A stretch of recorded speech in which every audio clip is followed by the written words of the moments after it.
Et des dresseurs de cinéma. Oui, ah oui, que le cinéma. Hein. Je ne travaille que pour le cinéma.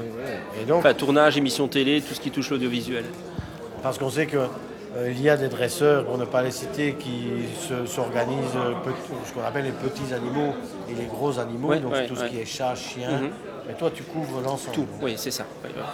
Oui, ça va du chien, chat, oiseau, insectes, araignées, serpents, les chevaux, les éléphants, félins, enfin, tout. Ouais. Est-ce que tu peux nous donner un nombre de films sur lesquels tu as déjà travaillé? Oh, j'ai tourné, à mon avis, c'est un peu plus de 200 films actuellement. J'ai 32 ans de carrière, plus ou moins. Il ne les fait pas, ces 32 ans. Ouais, non, mais je n'ai pas 32 ans, hein. J'en ai 47. J'ai commencé quand j'avais 15 ans. Oui, parce que c'est un métier, mais c'est au départ, c'est plus que ça, c'est une passion. Oui, c'est ça, c'est une passion que j'avais depuis tout petit. J'ai commencé à l'âge de 4 ans dans les animaux. À l'âge de 15 ans, je devenais dresseur sur les films, puisque je commençais mon premier film, mon premier long métrage, c'était Just Friend, avec Jos Depeau et Charles Berlin. Et puis mon nom s'est donné, on a commencé comme ça. Et donc là, tu arrives sur un film, et c'est pas forcément un animal que tu connais depuis Non, c'est ça. Oui, non, parce qu'à un moment donné, on sait bien avoir ces animaux au début. Je faisais 4-5 films l'année, donc là j'avais les animaux, je savais les faire tourner. Mais maintenant, je vais dire, le souci, c'est que je tourne à 28 longs métrages l'année, donc c'est beaucoup trop et on ne pourrait pas avoir un zoo à la maison. Donc je n'ai plus la même expérience non plus. Avec l'expérience, au fil du temps, j'ai réussi à m'imprégner de plus en plus rapidement de l'animal et j'arrive à faire le travail en un temps record. Combien est-ce que tu dois t'acclimater avec l'animal? Oui, d'office, hein. Oui, ça oui. Donc ce qui se passe, quand on me donne le scénario, je le lis, j'analyse, soit la race est imposée ou pas. Hein, ça peut me dire un chien de petite race, ou bien j'ai une race bien définie. À Bouléville par exemple, c'est un cocker, ben là il faut un cocker, on n'a pas le choix. Donc je vais. Non, j'ai fait c'est moi qui ai fait la promotion du film. D'accord. Parce que j'étais sur autre chose et le dresseur ne savait pas faire la promo, on m'a demandé de la faire moi. Mais bon, je travaille sur plein de films, les profs de tout ça. Les animaux comme les coquers, bon, voilà. Parfois ça se passe relativement bien. Oui, mais voilà, je lis mon scénario. Une fois que j'ai le scénario, je choisis mes animaux. Je vais les voir, je fais un casting. Une fois que je suis sûr de m'imprégner de telle ou telle bestiole, je vais les prendre, les travailler. Je les regarde. Si c'est bon, je les présente au réalisateur. J'en présente une dizaine et lui va choisir dans les 10 ceux qu'il veut. Maintenant, je vais dire j'ai mon influence auprès du réalisateur puisque c'est moi qui vais faire le travail avec, mais c'est quand même lui qui a le dernier mot. Quel est le plus petit animal avec lequel tu as travaillé? Des lucioles. Non, ça se dresse une luciole. Non, mais il faut les faire aller. Donc, il faut les allumer. Pardon, il faut les allumer et les éteindre. Oui, c'est ça. Il y a énormément d'années. C'était mon deuxième film, je pense. C'était Le Nez au vent avec Yves Robert. Son dernier film à lui. Et il fallait des lucioles. Donc à un moment donné, l'actrice ouvre ses mains et alors il y a les lucioles qui doivent s'éclairer à l'intérieur des mains. Et ce sont réellement de vraies lucioles. Ce sont de vrais animaux. Ouais. C'est extraordinaire. Ouais. Extraordinaire. Mais bon, là, on peut difficilement les voler, les lucioles, surtout la nuit, parce qu'on voit tout de suite que... On les voit. J'ai tourné avec des fourmis aussi, avec Annie Cordy, mais aussi, il y a des années, il y a une trentaine d'années. On avait une série avec Annie Cordy et j'avais mis des fourmis. Tu as des enfants? Oui. Et quand tu lui expliques à tes enfants, ils ont quel âge? 47 ans, c'est même des enfants un peu grands maintenant, ça? Non, j'ai une petite qui a 9 ans et demi, un plus grand de 15, et une qui a la vingtaine, qui est encore un peu plus grand. Et quand leur père dit, oui, je vais travailler avec des fourmis aujourd'hui, ça ne les traumatise pas plus que ça? Non, mais ils sont dedans. Je veux dire, ils évoluent. Voilà quoi. Moi, la toute petite, elle attrape des pigeons main nue, elle m'assiste déjà sur les plateaux.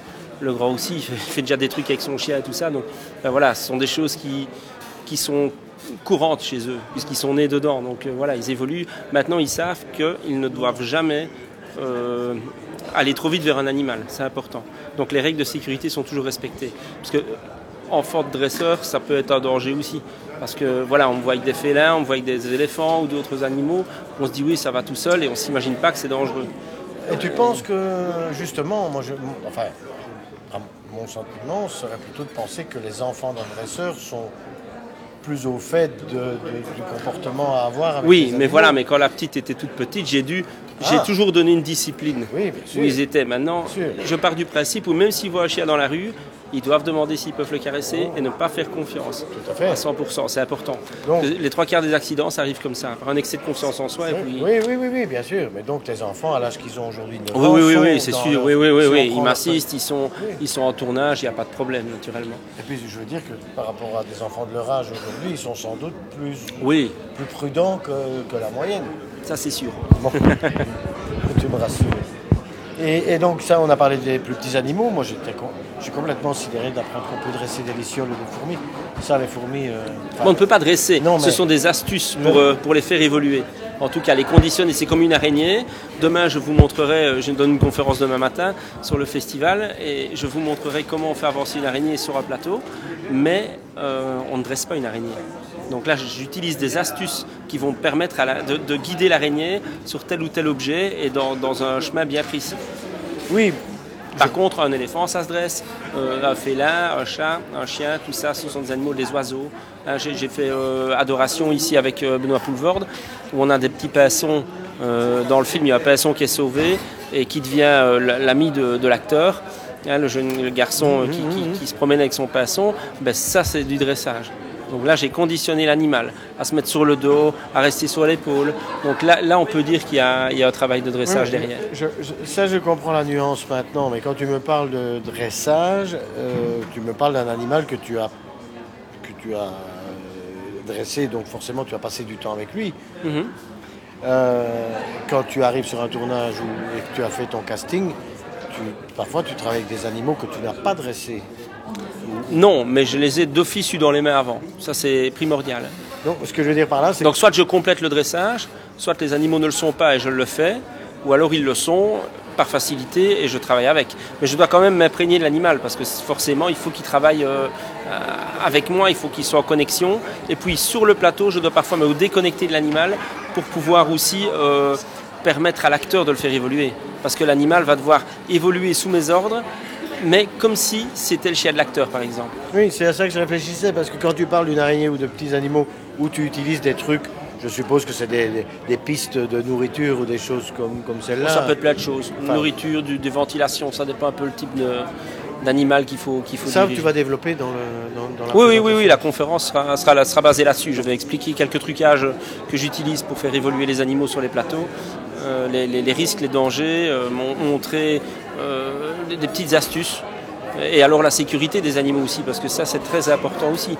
On ne peut pas se permettre de blesser un animal sur un tournage. Donc on va essayer de faire tout. Bon, l'accident peut toujours arriver, le risque zéro n'existe pas, mais on va tout mettre en mesure pour respecter l'animal et son bien-être aussi, parce que les animaux ne peuvent pas non plus travailler ad vitam aeternam. Hein. Il y a des phases de repos à respecter et tout ça c'est très important. Au niveau légal, le dresseur a une responsabilité sur le tournage? Absolument, oui, parce que si l'animal vient à se blesser ou que vous faites un plan avec un animal et qu'il y a moyen de le gérer différemment, ben voilà, c'est à vous à mettre la marque sur le réal et lui dire écoute, ça on va pas le faire comme ça, moi je propose ceci. D'ailleurs j'avais eu une petite anecdote sur le film Just Friends, mon tout premier film. À l'époque j'avais 15 ans et on devait mettre un crapaud dans les mains de l'acteur, il les déposait dans un seau, dans un puits, et puis il lâchait la corde et le seau tombait dans l'eau avec le crapaud. Et moi j'ai dit non, on va pas le faire comme ça parce que l'animal risque de se blesser. Donc le truc c'était de prendre le crapaud, déposer les mains, le mettre dans le seau, on faisait un shoot sur le seau, et puis on serrait, on revenait vers l'acteur, et là le crapaud avait été récupéré, on lâchait le seau sans crapaud. Donc c'est toutes des petites astuces qu'on va utiliser en cinéma pour éviter justement d'avoir un animal qui se blesse ou de leur faire subir n'importe quoi, parce que ça c'est important aussi. Tu lis le scénario et que tu interviens Absolument. Dès le départ. Oui. Dans les découpages, dans tout, et on amène des fois des petites astuces auxquelles le réal n'aurait pas pensé. Ça fait partie de notre job aussi, de pouvoir conseiller, et même quand on travaille avec des acteurs, forcément des acteurs connus, qui doivent manipuler des animaux parfois à risque, il m'arrive de doubler les acteurs aussi, pour avoir des facilités dans les positions de main, les manipulations, et éviter que l'acteur ne prenne trop de risques. C'est important aussi. Et je suppose qu'à certains moments également, tu dois travailler en collaboration avec le cascadeur, enfin avec les personnes qui s'occupent des cascades. Oui, aussi, souvent. Souvent avec les Un de mes amis les plus grands, c'est Olivier Brisbach, qui est cascadeur aussi sur des films. On se voit tout le temps, on tourne sur beaucoup de films ensemble. C'est vrai que c'est important. Ça fait un peu partie de la même équipe de gens de l'ombre. Parce que évidemment, on a en tête de nombreuses scènes de films impressionnantes, plus impressionnantes les unes que les autres, comme celle de l'ours, dans l'attaque de l'ours, dans le film des frères Cohen. Oui, on prend rien que l'exemple de La Colle, par exemple, avec qu'on a travaillé avec un petit chihuahua qui, à un moment donné, se fait taser par un taser américain. C'est Olivier de la Vallée qui était dessus, un cascadeur aussi. Et il fallait qu'on voit, parce que normalement, il a les 2 harpons plantés dans le chien, il se fait électrocuter. Donc là, forcément, on coupe les harpons. Il n'y a pas de courant, tout est mis pour que tout se fasse correctement. Et alors, on attache ça, on fixe ça au poil. Et puis le chien, en fait, on le voit se faire éjecter. Et je retire juste ma main comme ceci de la caméra on a l'impression qu'il se fait catapulter. Donc ça, c'est toutes des petites astuces qu'on utilise et qui sont faisables réalisables avec les cascadeurs et notre travail en collaboration. Ça reste encore fort traditionnel dans les métiers du cinéma, je veux dire. Fort traditionnel dans le sens... Un peu comme à l'époque de Méliès, vous êtes des magiciens, quoi. Oui. Vous faites magicien de l'ombre. Apparaître ou disparaître les choses. Vous êtes magicien aussi, là. Oui, oui, pardon, je suis descendu un peu bas. Et donc on a parlé des plus petits animaux. Quels sont les animaux les plus importants, les plus gros que tu as pu manipuler? Bon, le plus gros, c'est l'éléphant. Donc là, au-dessus de ça, c'est le dinosaure. Donc là, on n'a pas encore les moyens. Mais voilà, éléphant. On a travaillé avec des pumas. Panthères et tout ça, enfin dans les plus gros animaux, les chevaux. Dans l'eau Dans l'eau, j'ai mis des piranhas dans le film L'Antidote avec Clavier. J'ai travaillé avec des alligators aussi. Et le reste, c'est des poissons, des grenouilles, voilà. Parce que bon, tu peux organiser aussi tes tournages en fonction. Par exemple, si tu avais un film où tu tournais avec des fourmis, tu peux t'arranger pour, une fois que ce film-là est fini, trouver un film avec lequel tu vas travailler avec un tapir ou un tamanoir, par exemple. Oui, mais généralement, ça se passera rarement en même temps. Ce serait une chance de fou, mais généralement, on n'a jamais, comme on nous demande, voilà, j'ai tourné il y a 3 jours avec des loups, ben on fait tourner avec le loup en pleine période de mue. Quand il a les poils qui s'en vont pour la mue, c'est jamais le moment où il sera bien touffu avec les belles couleurs et tout ça. Donc ça, je vais dire, on doit improviser parfois et faire en fonction des tournages. C'est pas toujours à la bonne période. Et alors, justement, j'avais pensé à quelque chose, c'est quand on tourne avec des enfants, surtout en bas âge, on est obligé bien souvent de trouver plusieurs bébés ou plusieurs enfants. Est-ce que dans le cas des chiens ou des animaux, est-ce que quand tu fais ton casting, tu prévois 2, 3 chiens qui se ressemblent? Ça doit pas être facile. Si, ça m'arrive. Oui, si. C'est obligatoire. Parce qu'on doit avoir des doublures, je vais dire. Ça arrive. Si le tournage est trop long, on ne peut pas tout miser sur un seul chien. Donc, ou un seul chat. Si jamais on tourne, par exemple, sur le film Le Fidèle, là j'avais un Rottweiler à un moment donné qui arrache le visage, et dans Lucas notamment, c'est le même, avec Jean-Claude Van Damme, j'avais 2 Rottweilers. J'avais un qui a fait le travail et j'avais une bouée de secours, parce que si le film devient trop long, les plans deviennent trop longs à tourner, je peux switcher à ce moment-là.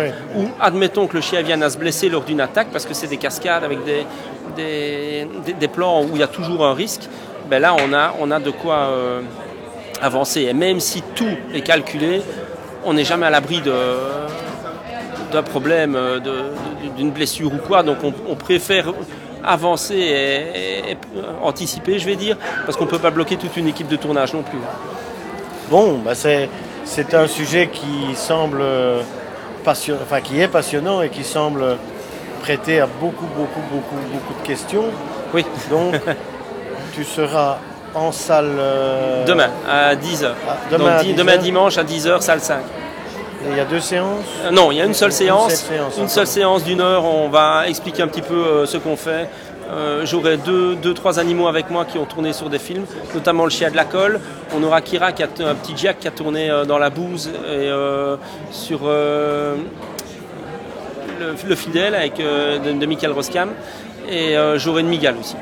Une araignée. Je montrerai comment on dirige une araignée sur un plateau. À mon avis, le public demande plus souvent une dédicace au chien qu'à la Oui, mais on aura la patte d'encre avec. Hein. Bon, enfin, demain, rendez-vous 10h. Donc le bon plan, c'est de venir ici, 9h30 pour le petit déjeuner du cinéma. Il y a du café, il y a du Coca-Cola, il y a du croissant. On pourra prendre le café ensemble. Hein. Oui, demain matin, avant de lancer cette séance. Merci.